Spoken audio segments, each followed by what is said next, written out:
அனைவருக்கும் வணக்கம். இந்த பதிவில் நம்ம என்ன பார்க்க போகிறோன்னா, கிருத்திகை என்னைக்கு வருகுது அப்படிங்கிறத பார்க்கலாம். ஆடி கிருத்திகை வந்து ஜூலை மாதம் 29ஆந்தேதி, ஆடி மாதம் 13ஆந்தேதி வருது. ஜூலை மாதம் 29/7/2024, ஆடிக்கு வந்து 13ஆந்தேதி திங்கட்கிழமை வருது. மிகவும் உயர்ந்த நாள். இன்றைக்கி வந்து முருகனை வழிபட்டால் ரொம்ப நல்லது நடக்கும். சொந்த வீடு இல்லாதவங்க, முக்கியமாக சொந்த வீடு இல்லாதவங்க முருகனை வந்து அன்னைக்கு ஆடி கிருத்திகை அன்னைக்கு வழிபடுங்க, ரொம்ப நல்லது நடக்கும். ஒரு 6 விளக்கு ஏற்றி வழிபடுங்க, ரொம்ப நல்லது நடக்கும். இன்னொரு வாட்டி ஞாபகப்படுத்துகிறேன். ஜூலை மாதம் 29ஆந்தேதி, ஆடி மாதம் 13ஆந்தேதி ஆடி கிருத்திகை வருது, திங்கட்கிழமை அன்னைக்கு. அதனால் அனைவரும் முருகனை வழிபடுங்க.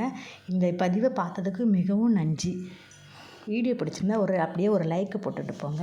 லைக்கு போடாமல் போகாதீங்க. சப்ஸ்கிரைப் பண்ணாதவங்க சப்ஸ்கிரைப் பண்ணுங்கள். ஆடி கிருத்திகை முருகனுக்கு மிகவும் உயர்ந்த நாள். பாய். பதிவை பார்த்ததுக்கு நன்றி.